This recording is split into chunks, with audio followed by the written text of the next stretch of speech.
we're live. Hi, Yeah, friends. This is my house pillow.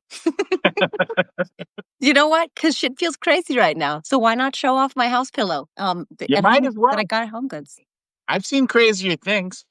Yeah. Like I've like If you the with your shirt, craziest thing.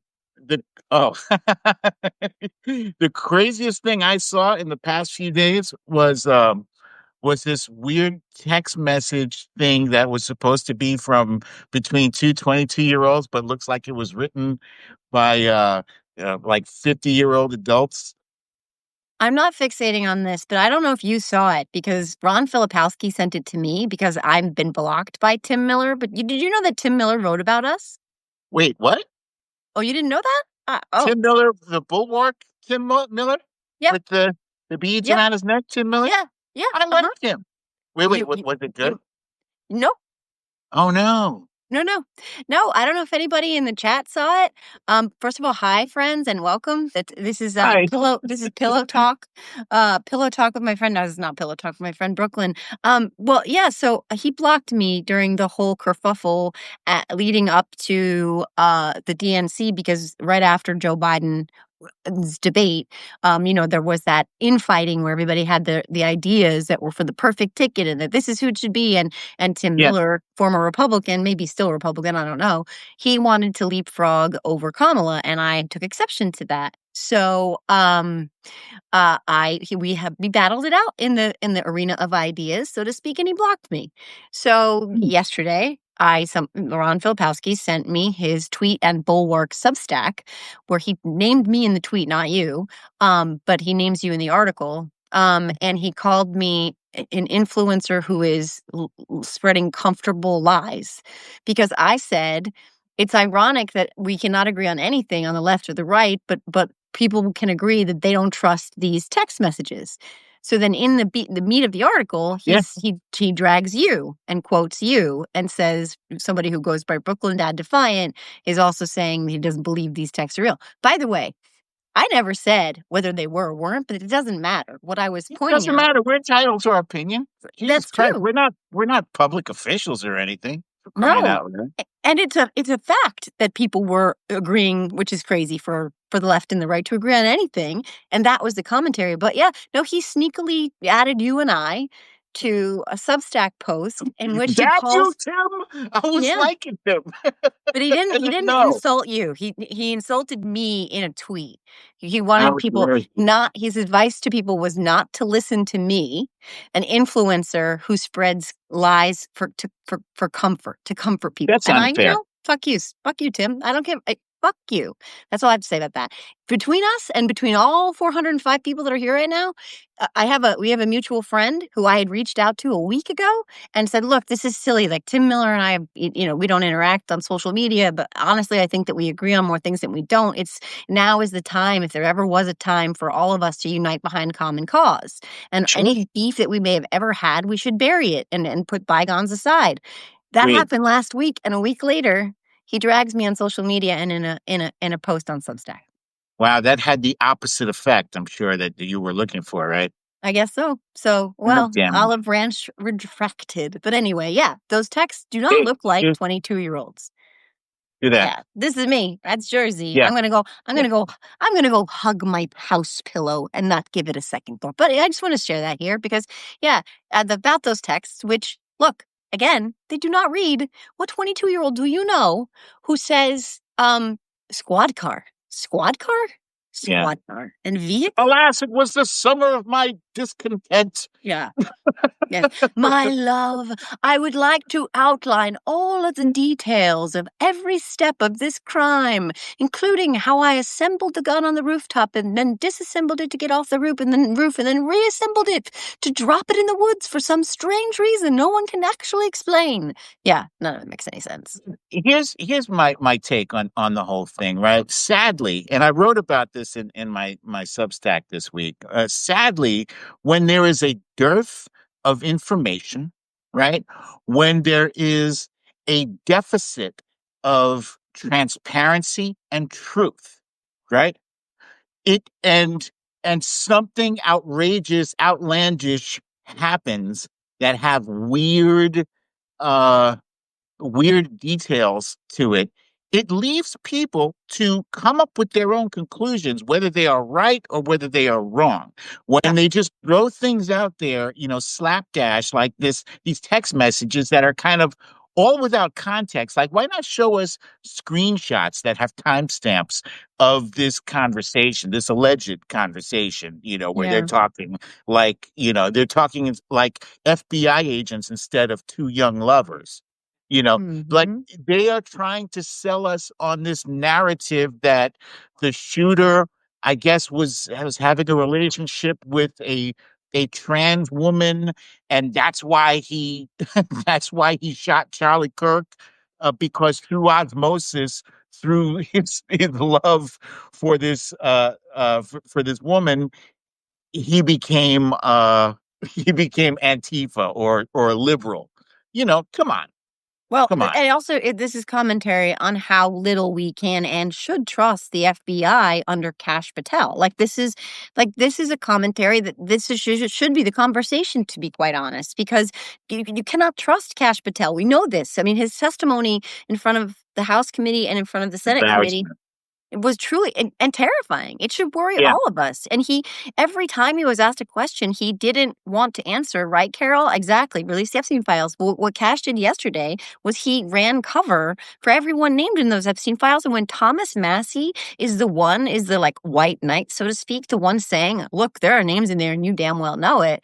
And what did Cash Patel do? He insulted every single one of those committee members that he deflected because he could not answer those questions because he knows what he's doing. And by the way, he made his career as a pleather pants podcaster on the out of the Epstein files scandal.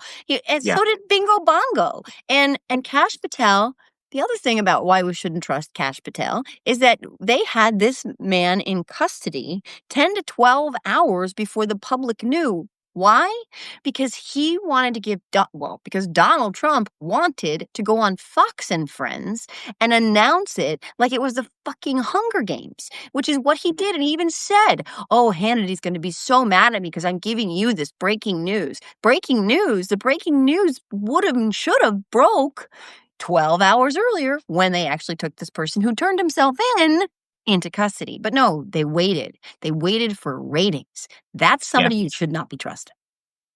Yeah. I took exception to how Kash Patel spoke to these Congress members. Look, whether they are in your party or not, Yeah. you're the FBI director. I've never seen Mhm. through across so many different administrations. I've never seen Robert Gates, who was Bush's FBI director, who Obama kept on, and then what was that guy's Chris? Uh, Chris Ray. Thank you. Chris Wray was Trump's FBI guy, and President Biden left him on. I've never seen an FBI director so disrespectful to Mm-mm. members of Congress and do that thing that he did with, I think it was Eric Swalwell, where he was like, A, B, C. Like, dude, what are you even doing?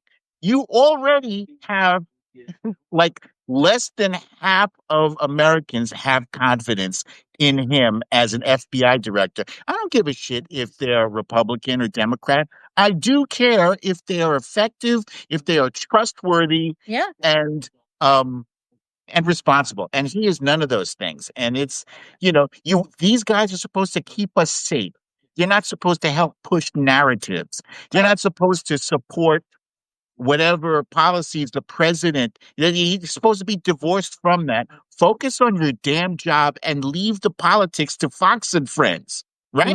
Yeah, unfortunately, right? And by the way, just to pivot, speaking of Fox and Friends, can you imagine if Joe Biden had sent out the head of the FCC to go to Fox and say, "We don't like what they're saying on Fox and Friends. If you don't cancel that show, if you don't pull Fox and Friends off the air, if you don't get rid of Kilmeade and Ducey and Ainsley, then you're not going to be able to broadcast anywhere on cable." Can you imagine what Laura Ingraham and Sean Hannity and Jesse Waters would have said, right? But this is the reality we are in right now, where Yeah. Donald Trump doesn't like and has not liked Jimmy Kimmel for a very long time because Jimmy Kimmel speaks the truth about him, and he gets criticized him. By the way, he's also a comedian, and that's Yeah. what comedians do, is they parody people. So what did he do? He sent that motherfucking guy from the FCC to basically mob style Strong strong arm. arm.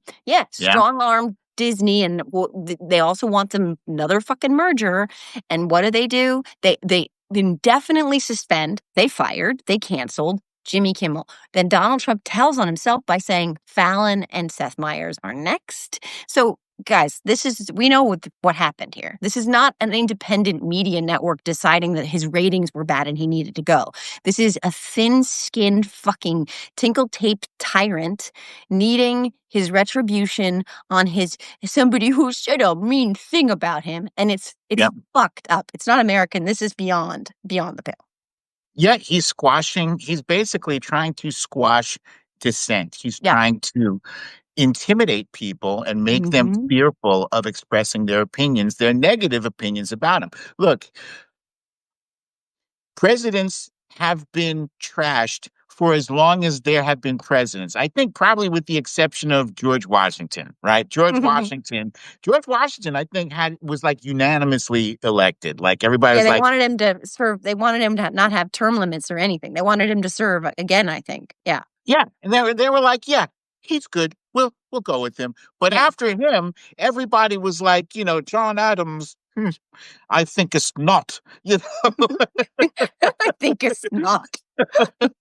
Yeah.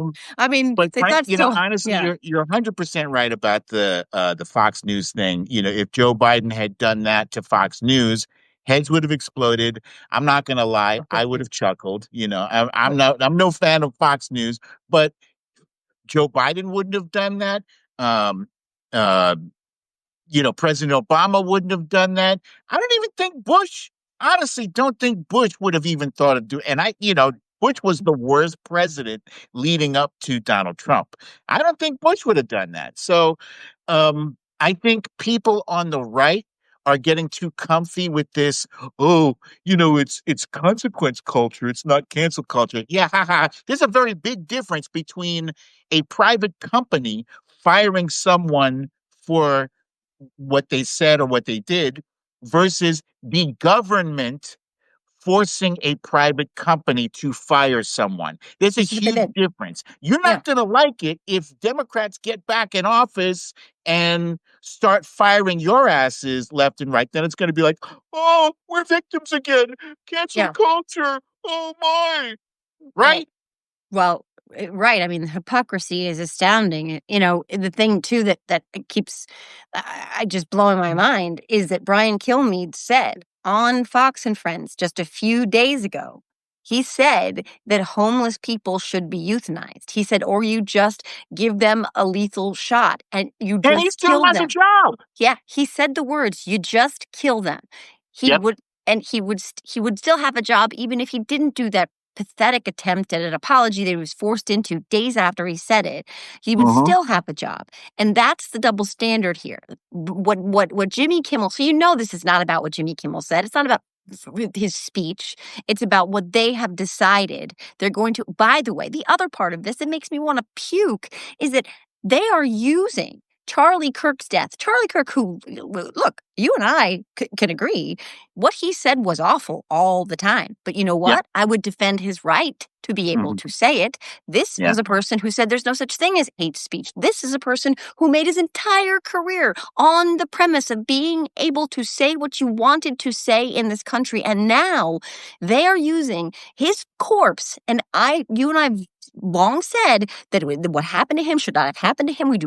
We disavow violence in all its forms, but they're using him, his death, his murder, to justify censorship, to justify trampling on our freedom of speech, trampling on our protected First Amendment right. And Jimmy Kimmel and a lot of teachers and a lot of medical staff and a lot of people across the spectrum are being fired and threatened right now because of the same thing that Charlie Kirk built his entire career, his entire business model, his entire existence on, which was being able to express yourself freely in this country. And they are Yeah. trying to use his death to take that away from some, not all. So it's not freedom of speech, it's freedom of convenient speech. And that's not American, and it's not political. Because if you think, I'm just going to say this part, if you think for one hot motherfucking second that they're going to stop at censoring the people you don't like, and you don't think that they're going to come for you too, you don't think that somebody's going to say you can't criticize your boss, your pastor, your neighbor, your politician. If you think that this is just going to affect the people on the other side of the aisle, you need to think again, because that is not how fascism works. The face-eating leopard eats all faces, That's right. even yours. Yep. Yeah, True. this is clearly their attempt at they're trying to make Charlie Kirk's death or assassination their Reichstag moment. And for those Mm-hmm. of you who don't know, that is basically what the Nazis used to cancel out people's rights, people's Mm-hmm. freedoms in exchange for security and power, Mm-hmm. basically. And we can't stand by. You know, there's a lot of people who say, you know, Trump is like Hitler. Trump is like Hitler. And then people push back and say, oh, that's disrespect to the memories of the people who died in the Holocaust. But wait a minute, because Hitler didn't start out like Hitler. He Right. didn't start off like on day one, off to the ovens with you, you know, off to the trains with you. He started off Mm-hmm. eroding people's rights and liberties little by little. So it's like the frog boiling in the pot. They don't know that they're boiling until it's too late. And, you know, Mm-hmm. and we are starting, the fire is being turned up right now, you know, and Charlie Kirk, again, didn't care for him at all. They're trying to, but lionizing him, like comparing him to Martin Luther King Jr. is an insult. And that is why I came up with a guessing game Okay. called uh, Charlie Kirk or Martin Luther King Jr. Oh And my gosh, it's the gonna be premise is very very hard. simple. I don't know. Are we close to when you have to cut? Yeah, we got about 5 minutes. Yeah. Okay, great. So here's a sample one, right? I'm gonna read off one of either of their quotes. This is either Okay. Charlie Kirk's or Martin Luther King Jr.'s, and you have to guess who it is. Okay. What a game. Here's the sample.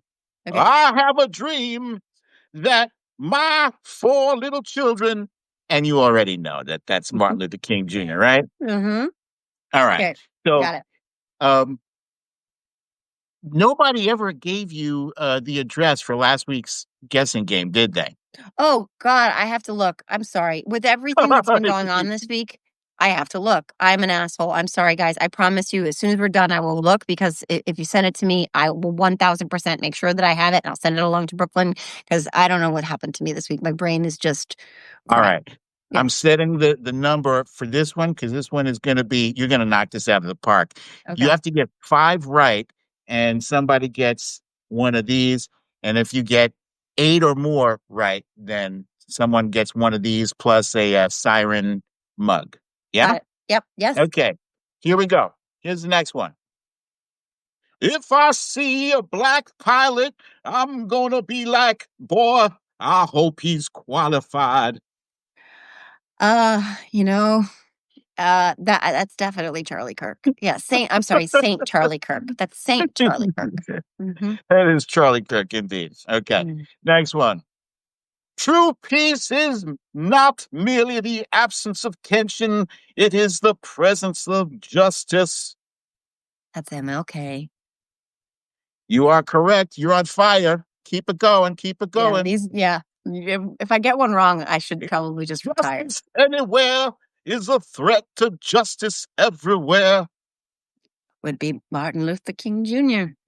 All By the way, did you right. see that meme that they were putting around out there where there was Charlie Kirk standing with like MLK and other civil rights leaders? Oh, no. Yeah, yeah. Is that And a then MAGA meme?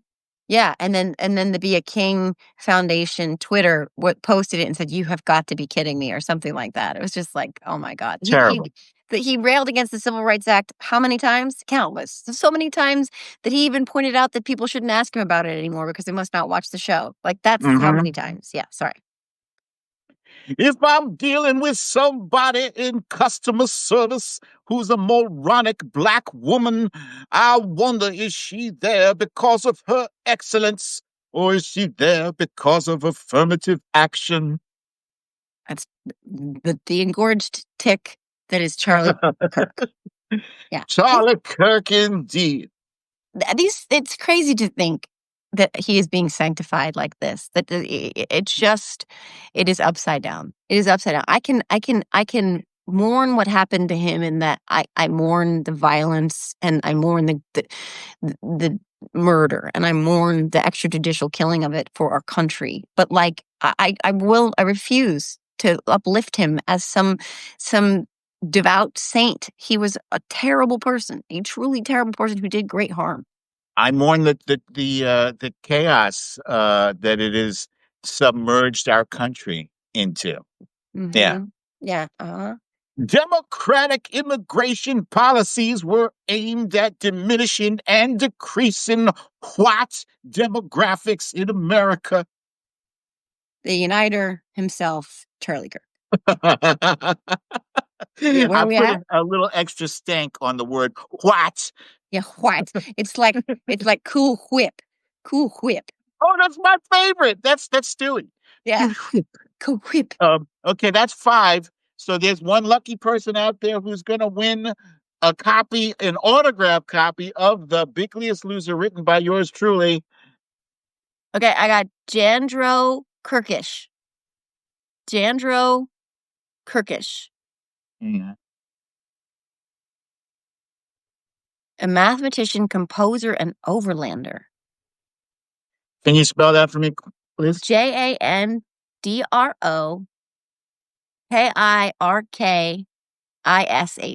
Jandro Kirkish. Congratulations, Jandro Wow, what an Kirkish. ironic last name for this episode. It really is. Kirkish. Kirkish. What these Kirkish times Okay, we live in. Congratulations, Jandro. Send me your address, please, in my DMs or whatever you call them on here. that's right. And if he wants me to write some special message to him too, tell him to include that as well. Otherwise, Okay. I'll just put whatever. I have decided to stick with love. Hate is too great a burden to bear. Tragically, that is Martin Luther King Jr. You are correct, ma'am. All Mm, right, this one is going to be tough. All right, put okay. your thinking cap on now. Okay. If we would have said that Joy Reid and Michelle Obama and Sheila Jackson Lee and Ketanji Brown Jackson were affirmative action picks, we would have been called racists. You do not have the brain processing power to otherwise be taken really seriously. I mean, it's a tough one. I mean, honestly, because JD Smoky Eye Couch Fucking Vance said he didn't say it, but I know, and you know, and all the wonderful smart people here know that that was Charlie Kirk. Okay, uh, I only have a couple more. Okay. Darkness cannot drive out darkness. Only light can do that. Hate cannot drive out hate. Only love can do that.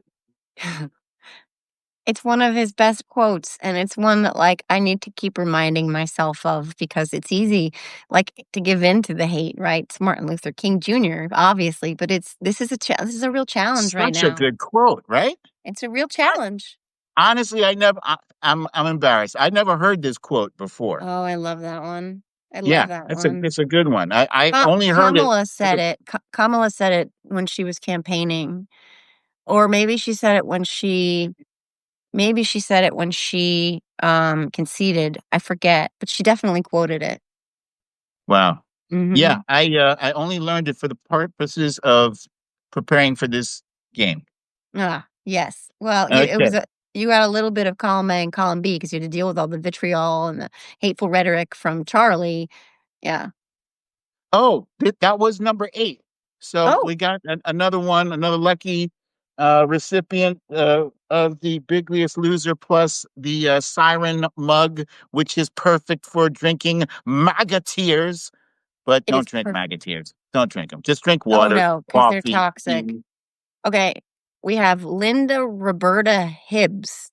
Linda Roberta, congratulations, Linda Roberta Hibbs. She Oh, living in the Hibbs. Midwest. I don't know if she wants me to say her age, so I won't. But congratulations, Linda. Served in the USA. Thank you for that. Retired from military due to physical disabilities. Well, thank you, Linda, for Thank your you for your service. service. Yes, I would. How do you spell Hibbs? We appreciate you. Hibbs. Thank you, Linda, and send me your address. Yeah, yeah. And Well, also, if you want something, a message written in your book. yeah. Okay, two more Okay. quickly. Okay. The Civil Rights Act was a huge mistake. I mean, yeah, that beacon of light and life and grace, that was Charlie Kirk. How are they even comparing Charlie Kirk to Martin Luther King Jr.? It boggles the mind. It's what they do, right? I mean, it's Orwellian. It's who controls the present, who controls the past. This is what they're doing.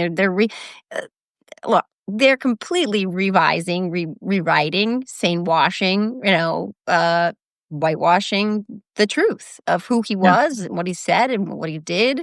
Um, and Charlie Kirk did that with Martin Luther King's legacy. So here we are. it's insane.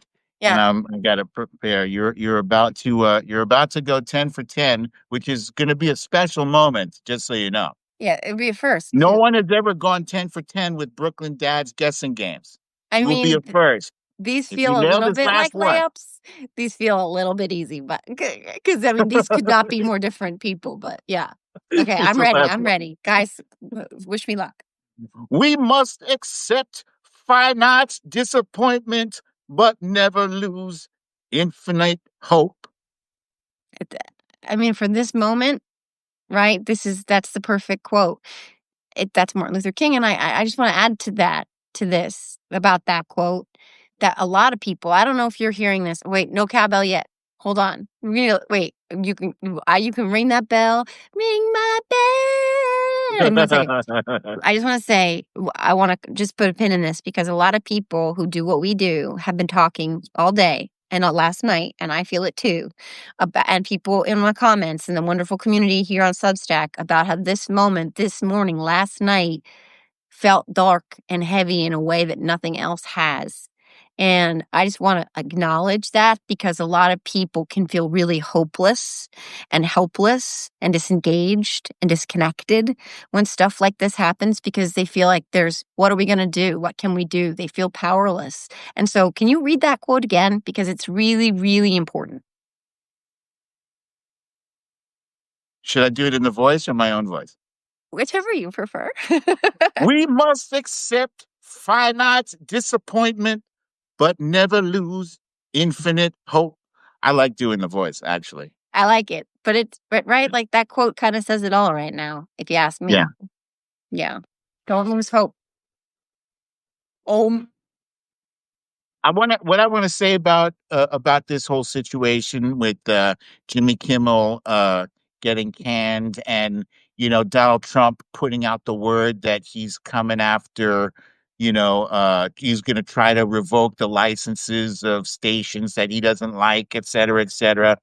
You know, bullies only respect it when you punch them in the nose. This is something my mom taught me when I was a kid, and it's something that my dad taught me. They both said, you know, if if you are confronted by a bully, first of all, if you're able to, avoid it either by talking or by, using your feet to get away, do it. But if your back is up against the wall, pop that bully in the nose. pop him as hard as you can. Doesn't matter if you lose that fight. It matters that you fight, Mm-hmm. right? And you know, this might seem insignificant or silly, but I am committed and determined to fire off as many insulting uh, and degrading things about Donald Trump as I can possibly muster from any and all of my social media accounts. I will not relent. I will not be bowed. I will not be intimidated. That's it. Nope. And I'm so glad for that. And like you, that is where I'm at right now. I this is too important. They want us to be afraid. They want us to be quiet. That's what this is. They want to silence dissent. They want to push the resistance into the shadows. And what I believe they have done and are doing is quite the contrary. This is a galvanizing moment for a Yeah. lot of people, for free speech absolutists out there who, they want to die on being able to say racial slur hill. But Hmm. you know what? At the end of the day, I do think that this is a clarifying and galvanizing moment. And I think sometimes, this is one of the things that Kamala said. This is one of the things she said. And I'm going to paraphrase though, is when it's darkest, right? That's when the stars shine the brightest. It's something to that effect, right? Who That's said that, that's Kamala? Kamala in her Oh, concession that's a speech. good. Oh, I'm wow. paraphrasing, but she was also saying what MLK Jr. said in that quote. Like it feels really dark right now, but That's a great quote. yeah, and the other part about it, this is something that I truly believe, and I write about this a lot, and I mean it from the bottom of my heart, is that they want us to lose each other in this darkness. They want to push us and pull us apart. Um, and the way we get through is by holding on to each other, because the only way through, the only way out is through, and the only way through is together. You know. We're stronger together. Yeah, somebody said that once upon a time. Boy, what a different world we'd live in. What a Yeah. different world. Yeah. But yeah, when I hope to live in interesting times, this is sure as fuck not what I had in mind. No, Yeah. thanks. We're gonna get through this, guys. We are gonna get through this. There are lots of sayings. It's always darkest before the dawn, but yeah, now is not the time for us to sit back and quiver in fear. Now is the time for us to step up and get loud. Yes, it is. And stay loud. Thank you, Brooklyn, as always. Very, very, very heartening to talk to you. Fills my cup. And I love seeing the Always. comments. I love seeing the community that we're building. We can still use our voices, and we should be using them, all of us. And so That's right. thanks to everybody who joined, and we will see you guys again next week. Peace. Bye, guys.